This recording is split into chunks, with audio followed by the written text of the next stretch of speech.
It is Tuesday, the 25th of April, 2023, and we're looking at the YouTube video of the installation of the Reverend Alison B. Miller as the senior minister of First Unitarian Church of Portland.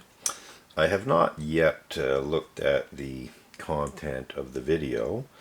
However, I did post as a comment the text of a letter that I sent to Reverend Alison B. Miller and the whole congregation of the First Unitarian Church of Portland earlier today at around tea time. Noticing this has got 128 views, streamed 9 days ago. Not that many views. What does it say here in terms of order of service? Oh, quite a lot in there.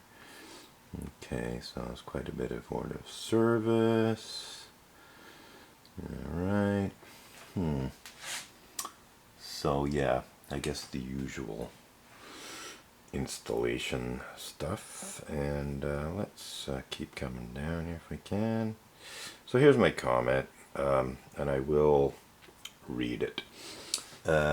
Dear Reverend Alison Miller and all members of First Unitarian Portland, it recently came to my attention that the First Unitarian Church of Portland is hosting highly misleading misinformation, indeed demonstrably false disinformation, aka outright lies, about Unitarian Universalist clergy sexual misconduct that includes what the Unitarian Universalist Association's Canadian attorney, Stikeman Elliott Barristers and Solicitors lawyer Maitre Marc-Andre Coulombe, quite aptly described as such despicable crimes as pedophilia and rape in June 2012 on its website. The questionable web page in question is an internet posting written by former UUA President Bill Sinkford, aka also known as the Reverend Dr. William G. Sinkford, ironically titled "The Place Where We Are Right," dated February 28, 2019. That is posted to the interconnected web of the internet at the following URL. In his less than honest blog post, Reverend Bill Sinkford writes, "Few UU ministers have been accused of sexual misconduct, but enough have to make righteousness impossible to claim. One UU minister was convicted of child sexual abuse just a few years ago. Only one, but still. I find it incredible and quite frankly disturbing that Reverend Bill Sinkford can very publicly pretend that few Unitarian Universalist ministers have been accused of clergy sexual misconduct when, as a former president of the Unitarian Universalist Association and a prominent Unitarian Universalist minister for over 2 decades now, Reverend Sinkford is much better positioned than most Unitarian Universalists to know the readily verifiable facts, also known as the objective truth, that dozens, if not hundreds, of Unitarian Universalist ministers, including Reverend Sinkford himself, have been credibly accused of clergy sexual misconduct during the existence of the Unitarian Universalist Association. Reverend William G. Sinkford is also very well positioned to know that more than only one Unitarian Universalist minister has been convicted of child sexual abuse of one kind or another.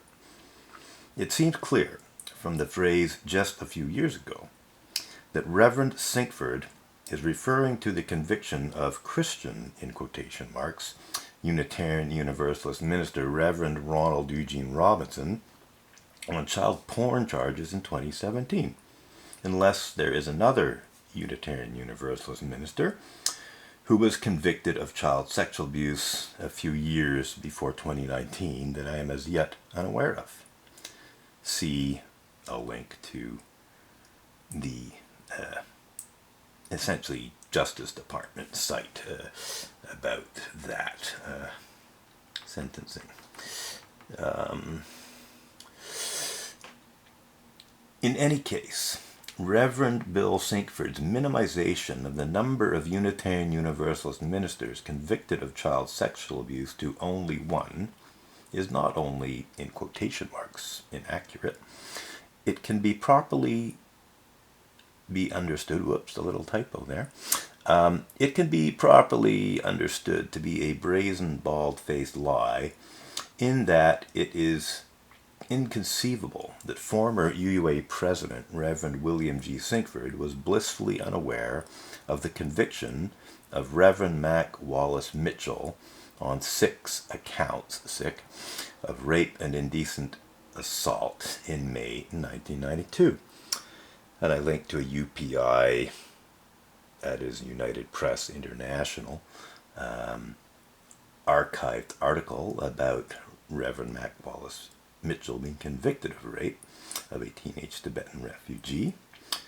And I also linked to a UU World magazine webpage that mentions the Reverend Mac Mitchell case. And that's from, well, it doesn't give the date, but I think that was in 2014. I also have my doubts that Reverend Bill Sinkford was unaware of the case of Reverend William Alexander Sandy McEachern, who resigned from fellowship in the Unitarian Universalist Ministers Association in 1984 while being investigated for conduct unbecoming, sexual misconduct, criminal conviction for child molestation. And I linked to government website about that. Maybe it's not a government website, but it basically covers, official information about criminal convictions and so on. And I also linked to a list of Unitarian Universalist ministers who have been removed from fellowship in the Unitarian Universalist Ministers Association for clergy misconduct of one kind or another. Let me just scroll down a little further here. Come on, here we go. That is 3 Unitarian Universalist ministers who were convicted of child sexual abuse prior to February 2019. And I have grounds to believe that there is at least one other Unitarian Universalist minister who was convicted of sex crimes involving a minor, to say nothing of UU clergy who sexually abused children in one way or another, but were never actually convicted of child sexual abuse, let alone reported to the police and charged with sex crimes against children. As you are probably aware, there is now, and for the time being, only one other Unitarian Universalist minister to add to the growing list of Unitarian Universalist ministers to say absolutely nothing about UUA religious educators and other Unitarian Universalist lay leaders who have been credibly accused of sex crimes involving children, even though Reverend David Kallmeyer of the Unitarian Church of Harrisburg, Pennsylvania, has yet to be convicted of the sex crimes that he was charged with less than a year ago in September 2022. About 7 months ago now, a little less than 7 months ago.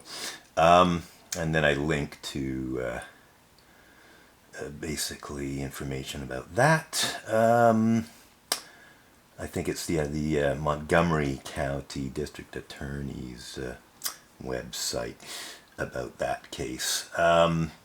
So, needless to say, I expect you and the other clergy and lay leaders of First Unitarian Portland to take steps to responsibly correct the record, and also to take steps to ensure that former UUA President Bill Sinkford faces real accountability for his immoral and unethical, dare I say unprincipled, participation in Unitarian Universalist clergy sex abuse cover-up and denial, which I have no reason to believe is limited to the misleading misinformation and outright lies that he published to the website of First Unitarian Portland.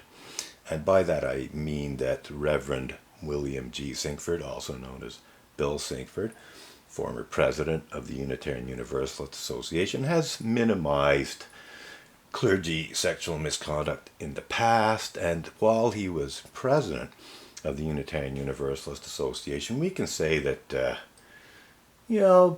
there were people who complained about quite serious clergy sexual misconduct, including sexual assault, who essentially were brushed off, never got any justice. That was on Bill Sinkford's watch. So he's ultimately responsible for whatever happened on his watch as president of the UUA in terms of obstruction of justice for clergy misconduct complainants. So getting back to the letter, to be clear, I do not want First Unitarian Portland to take down, aka delete, aka memory hole, Reverend Bill Sinkford's less than honest blog post. Doing so would be hiding the evidence as far as I am concerned, and a violation of the fourth and second principles of Unitarian Universalism. I should perhaps mention that the fourth principle of Unitarian Universalism calls for Unitarian Universalists to engage in a free and responsible search for truth and meaning. So deleting stuff, hiding stuff, memory holding stuff makes that impossible for anyone.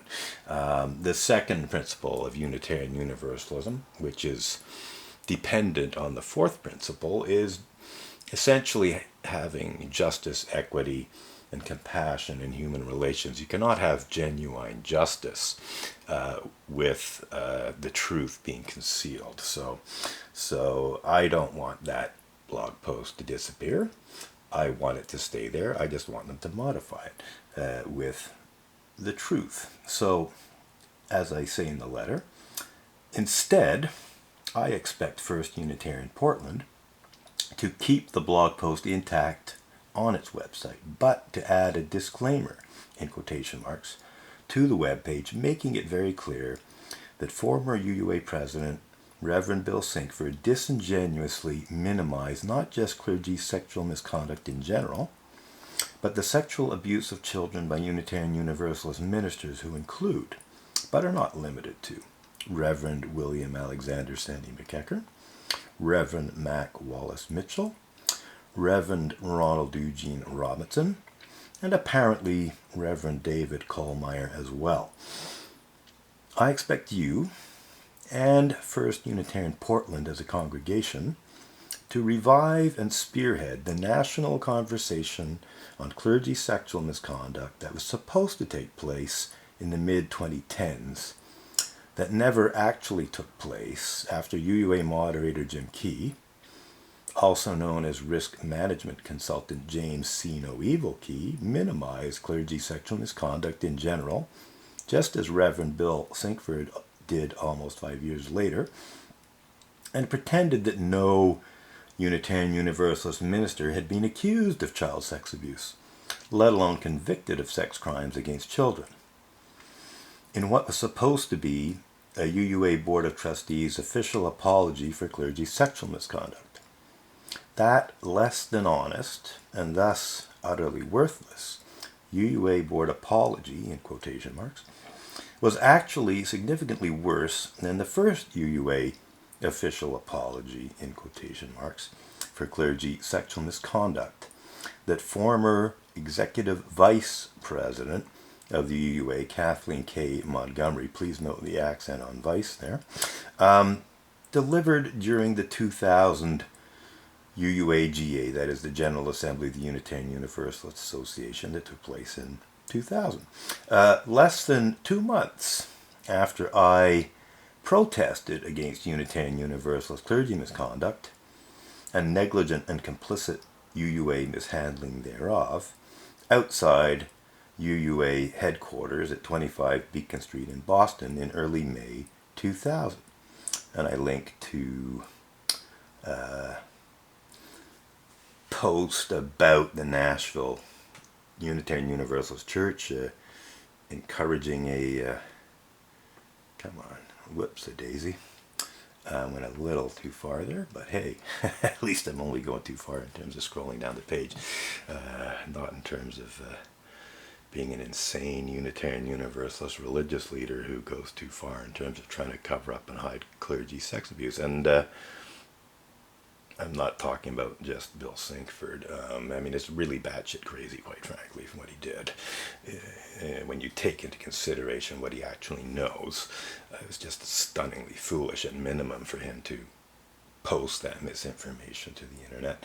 But nevertheless, he's not the only one. I mean, you have Jim Key, as I mentioned. You also have Reverend Dr. Peter Beyond Relief Morales, who arranged to have me falsely accused of the archaic criminal act of blasphemous libel and child sex abuse cover-up legal bullying in 2012. And you can be sure there's other truly, literally insane things, said and done by top-level leadership, some of which I don't even know about. But anyway, where are we here? Yeah, so we're just about done. I also expect you and First Unitarian Portland to live up to the letter and the spirit of your own claimed mission and vision by including yours truly in that conversation towards the goal of creating a welcoming community of diverse individuals, promoting love, reason, and freedom in religion, fostering lifelong spiritual growth, and acting for social justice that includes genuine justice for every single person of inherent worth and dignity who has dared to complain about Unitarian Universalist clergy misconduct of any kind, only to be obstinately ignored, shunned, bullied, or otherwise retaliated against while never receiving the slightest justice, equity, and compassion in human relations from rather inhuman Unitarian Universalists, including their fellow congregants, other UUA clergy, and top-level UUA leadership who deliberately delay and obstruct justice, to say nothing of shamefully pervert justice, in order to deny genuine justice to victims of Unitarian Universalist clergy misconduct. Sincerely, Robin Edgar, also known as the Emerson Avenger. Well, we got that done before the time ran out, but yeah, we don't have a lot of time left. It took 17 minutes to read that. So I did interject a little bit, but that's posted as a comment, and I made it clear in what I said there that I consider any memory holing, any deletion, and so on to be in violation of the fourth principle of Unitarian Universalism, which calls for justice, equity, and compassion. No, sorry. I made a mistake. I will immediately correct it. The fourth principle of Unitarian Universalism calls upon Unitarian Universalists to engage in a free and responsible search for truth and meaning, which, as I mentioned, is a requirement for genuine justice. When you go to a court of law, you are sworn to tell the truth, the whole truth, and nothing but the truth, because if you don't tell the truth, the whole truth, and nothing but the truth, well, then the possibility of justice is compromised, shall we say. And I have to say, there's been a whole lot of lying. Here's the article. Let's have a look at that. There we go. There's the article by Bill Sinkford on the First Unitarian Portland webpage, and the place where we are right. Talk about the irony. So let's just read it quickly. We won't read the whole thing. This has been another tough season for institutional religion. As Unitarian Universalists, how should we respond? How should we feel? How do we feel? As a denomination, we have been leaders in affirming and celebrating marriage equality, and our support for trans and genderqueer UUs is still a work in progress. Just look at the awkward language of our restroom signage, women and those who identify.